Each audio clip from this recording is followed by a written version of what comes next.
Welcome everyone. Good evening friends, family, and community. My name is Bev Merritt Hicks, and it is my honor to welcome you to That's What Teens Say. This night is dedicated to courage, creativity, and the incredible voices of young women standing behind the stage. Over the last 3 days, these teen girls have shown up fully, bravely, sometimes nervously, but always wholeheartedly. They've written, rewritten, stretched, shared, laughed, cried, supported one another, and discovered the power that lives inside their stories. That's What Teens Say isn't just a program. It's a space where girls learn that their voices matter, where they can learn that their words can shift rooms, where they step into confidence, community, and the truth that they are enough, exactly as they are. Tonight, you're going to hear original pieces, stories that belong to them and only them. Stories about identity, friendship, challenges, victories, heartbreak, humor, resilience, and hope. Some stories will make you laugh, some will make you cry, but all of them will remind you of the strength and brilliance. Before we begin, we want to take a moment to thank all the families, the mentors, the sponsors, and all the partners who make this program possible. Your belief in them creates a ripple that impacts not just these girls, but our entire community. Girls, this part's for you. We're so proud of you. We honor your courage. We cannot wait to hear your voice. So settle in, open your hearts, and get ready to witness something powerful. Ladies and gentlemen, welcome to the stage, our 2025 That's What Teens Say speakers.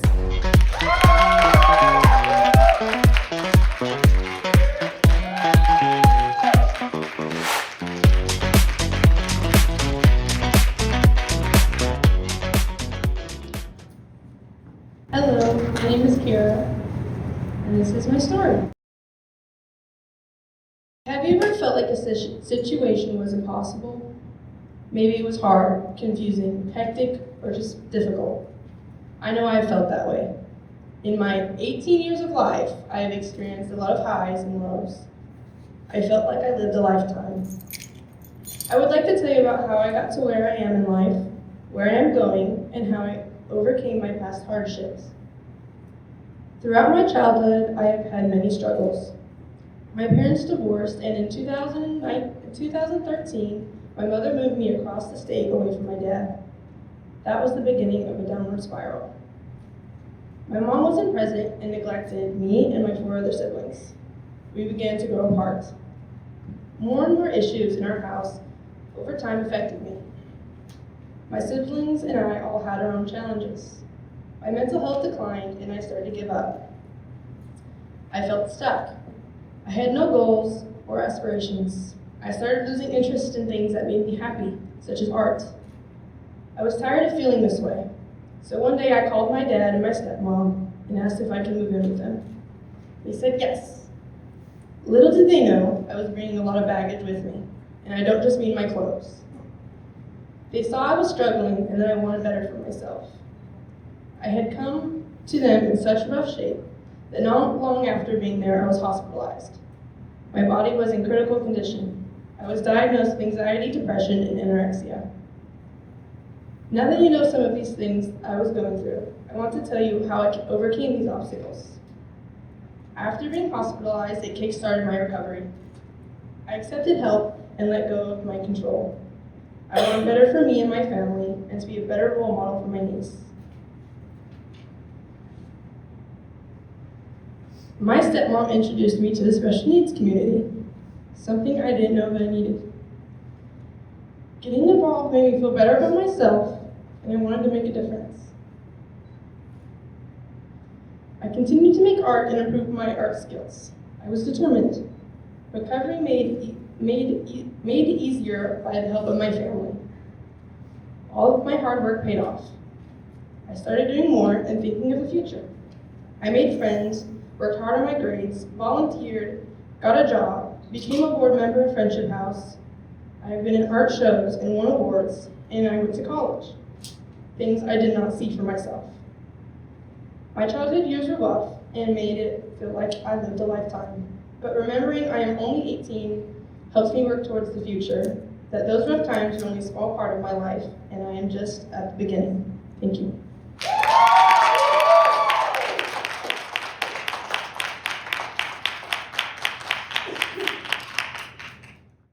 Hi, my name is Herlinda Reyes. Today, I'm going to be talking about 3 people who have influenced my life. They're my brothers. When I was little, they taught me how to be tough and never scared. We have always been close and spent a lot of time together. My oldest brother, Sam, taught me how to talk to people and how to give proper handshakes. I like going to ISU campus with him, and I enjoy hanging out with him and his girlfriend. He has always been like a big father figure in my life. My second older brother, Jose, is always there when I need something. He takes me places and we listen to music and vibe in the car. He has influenced me to express my emotions and to not hold them in. My younger brother, Isaac, likes to be around me every place I go. I like to make TikToks with him and talk while we walk in the hallways at school. He has taught me how to enjoy the little things in life. My brothers are always there to protect me no matter what. They have each taught me a lesson to help me through life. Just the thought of them makes me laugh. They never failed to put a smile on my face. All glory to God for putting them in my life.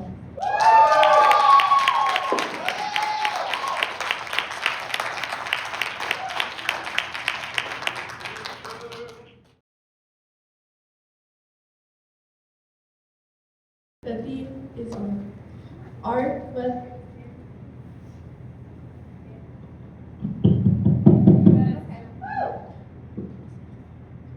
art, whether it's dancing in your room or to spray painting on an abandoned building, or maybe it's just expressing it through how you dress or how you talk. Art comes in different shapes, sizes, and forms. For me, art is how I express myself, like through my fashion sense. I love clothes, especially the 2000s, or just goofy shirts. I love going to events and having a killer outfit on. In my art journey, where I've started in my life was when I was little, of course. It has gone passed down from my grandpa to my mom and me. I've had loads and loads of art supplies, but once I hit middle school, I didn't really know what to make. As I kept exploring my abilities through the years and spending countless hours in my room drawing, I finally succeeded at a point where my art has improved. Another thing, art is expressing you, about who you are. Like me, for example, I'm different. I love to be different instead of trying to fit in with other crowds of people.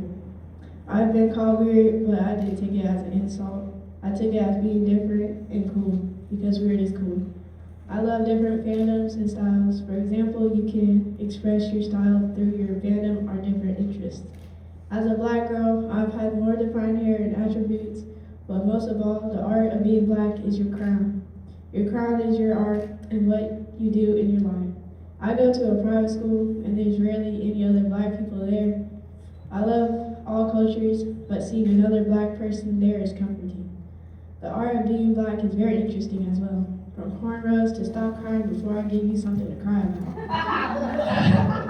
Also to home-cooked meals of fried chicken, mac and cheese, greens, and especially my favorite, candy yams.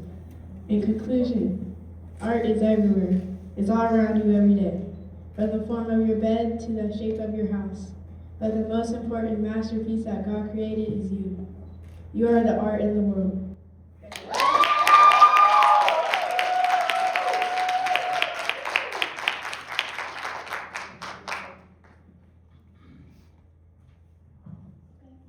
Mine is really inspirational, so I wanted to get my nose pierced for a hot minute. When I say hot minute, I mean like a year and a half. My mom says I'm too young since I'm 13, but I feel like 13 is old enough. I'm tall to be only 13, so people mistake me for older all the time. There isn't much difference between getting it done now or in July when I turn 14. Most people I know have their nose pierced, so some are even younger than 13. I like the way nose piercings look, and although I'm confident in my appearance, I feel like with my nose pierced I'll look better and feel better about myself. I made a commitment to my mentor, Myra, that if I completed this program this week and she would take me to get my nose pierced with my mom's consent.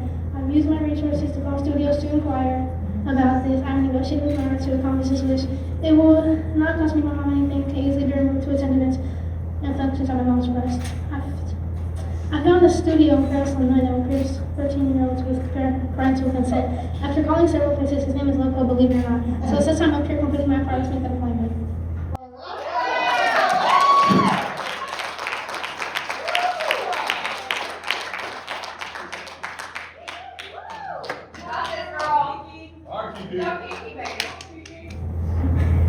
When I was little, I always had a supportive mom. My favorite memory when I was little was going to When I was little, I always had a supportive mom. My favorite memory was when I was little, was getting to play with my mom at the park. I loved when she pushed me on the swings. The best part of my memories of the park was we always got to have ice cream after. These memories of my mom makes me happy and reminds me that I have the best mom ever. My mom moved us from Texas when I was 10 to give us a better life, and we moved to Terre, Haute. Moving was a very hard time in my life. When I cry or get upset, my mom always comforts me and tells me everything's gonna be okay. I know if I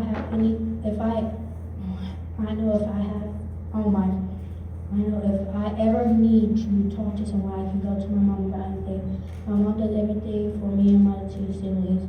My mom plays the roles both of mom and dad to all of us. She works really hard to make sure that we always have everything we need. She never uses a phone.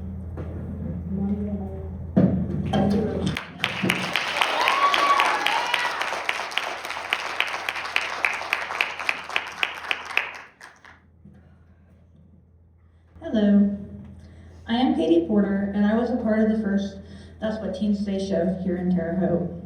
I was invited back to share my story along with also being a mentor this year.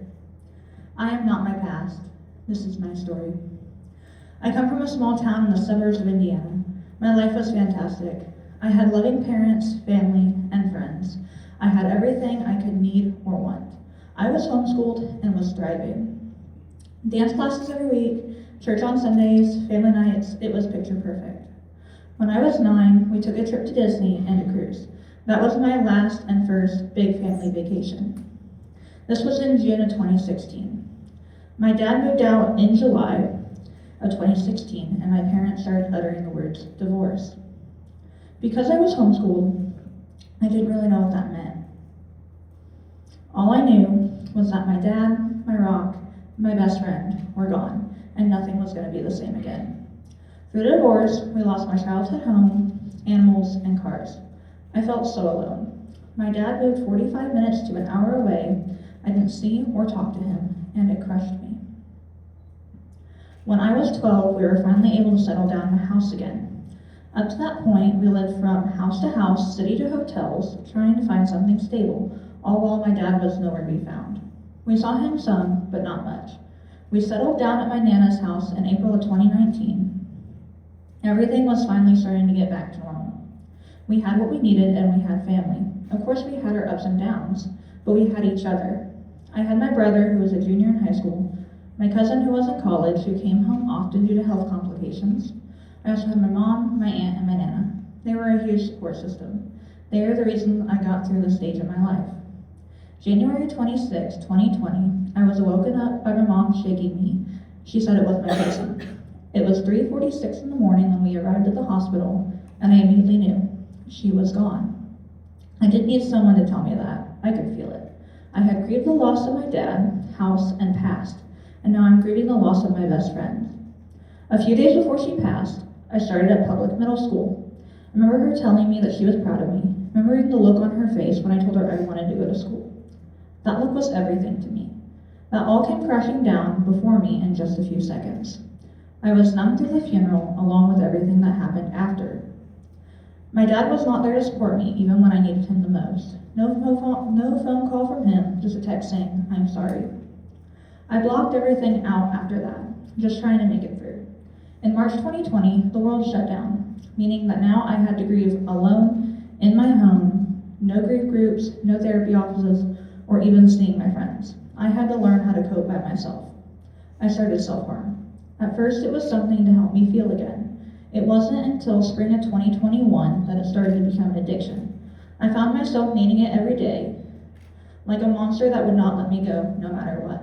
I craved it to some extent. My brother was in college and didn't call or text. I felt like I wasn't ready for therapy yet, and I wasn't sure if I needed help. I got bullied for my self-harm, people saying that it was gross and that I shouldn't need it. How else was I supposed to survive? If you were drowning, would you ask if the rope you were holding would give you rug burn, or would you hold on to it and pray that you survived? That's what I did. I survived. In March 2022, I decided to quit. I threw everything away and started to fight for myself. Freshman year of high school was great. The summer before my sophomore year was great. It collapsed January 2023. I was going through a major depressive episode. I didn't sleep, eat, or drink anything for about a week. I stopped going to school and my teachers thought I was faking it. I was told that I could suck it up, and that was my last straw. I relapsed in March of 2023, 14 days before my 1-year clean of self-harm. I hid it. I was ashamed of it. I went online for the rest of the year. I could not perform with my dance team because of absences. I was being punished for my mental health, and I felt like a failure. The summer into my junior year was great. We got a new dance coach, and people were talking about captain titles. My name being brought up as a possibility. However, I was displaced at the beginning of my junior year. My mom had fallen and broken both of her arms, leaving me with a sense of feeling completely alone. This was the first time I had stayed with my dad in over 6 years, and even then, it was only for a weekend. I was with my Nana most of the time, not knowing if my mom would be home for my birthday. I relapsed from that stress. My mom came home in the beginning of October.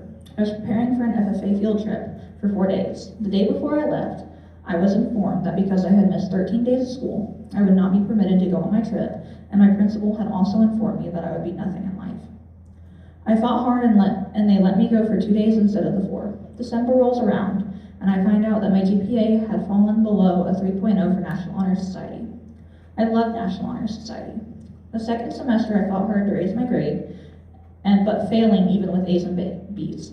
I didn't get it. I relapsed after 6 months. All of my efforts, and I still wasn't good enough. I fought and went to summer school. I had to take 4 online classes in 3 weeks while balancing a mission trip, being senior dance captain, and having to practice for our 4th of July parade. It wasn't easy, but through my determination, I raised my grade to a 3.0 average, getting all A's in my summer classes.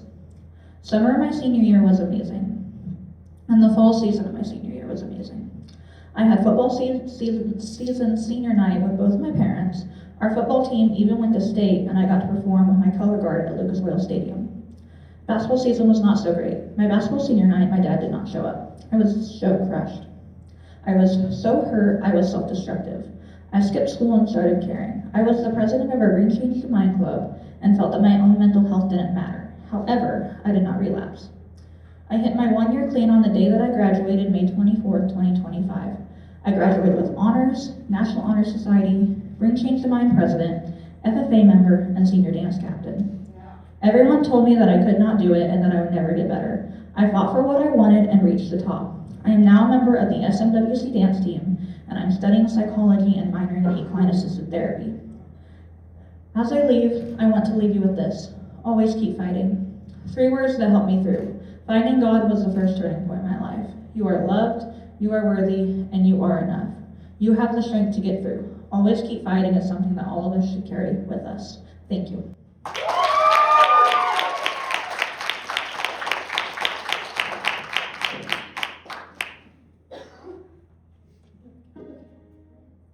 Hi everybody, my name is Nora Belle, and I've had the pleasure of working with these girls for the past 3 days, and I, just like Caitlin, was in the last That's What Teens Say.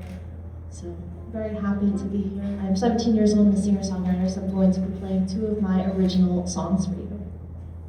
Woo!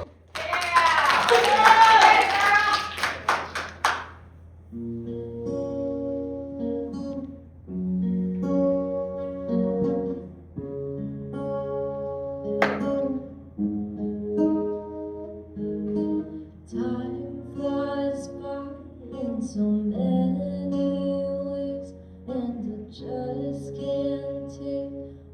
this aching pain. I see my breath in the air at night. My feet are on the ground and to stand upright. But how far can I go before I'm in the ground beneath my feet? My hands are shaking, my heart is racing, and I can't take this feeling of the unknown.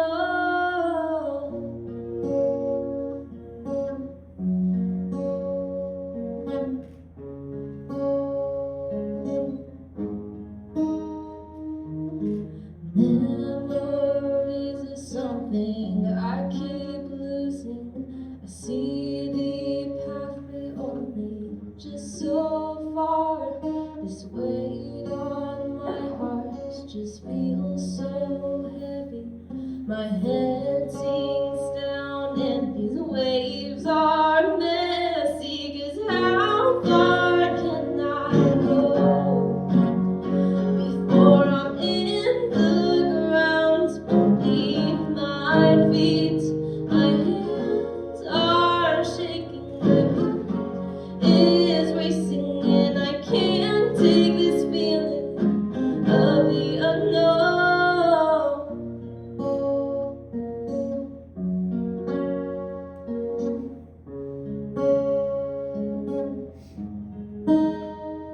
'Cause how far can I go before I'm in the ground beneath my feet? My hands are shaking, my heart is racing, and I can't take this feeling of the unknown.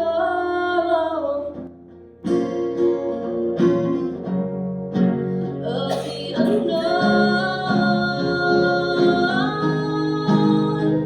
'Cause how far can I go before I'm in the ground beneath my feet? My hands are shaking, my heart is racing, and I can't take this feeling of the unknown.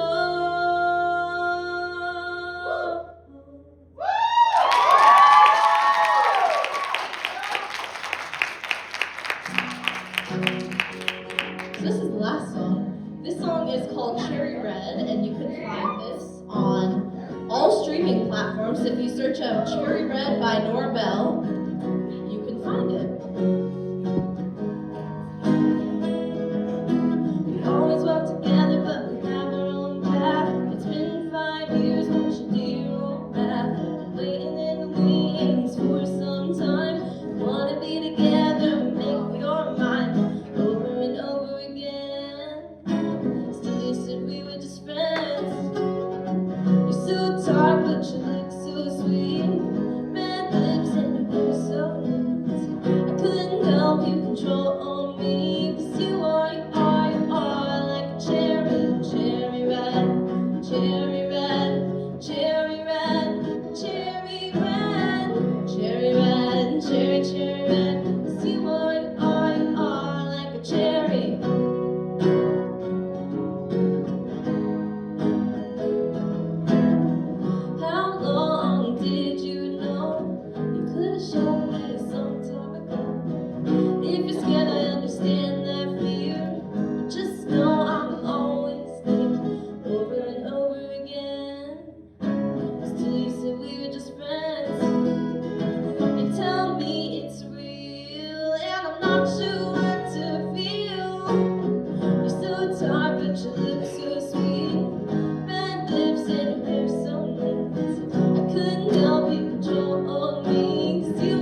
Share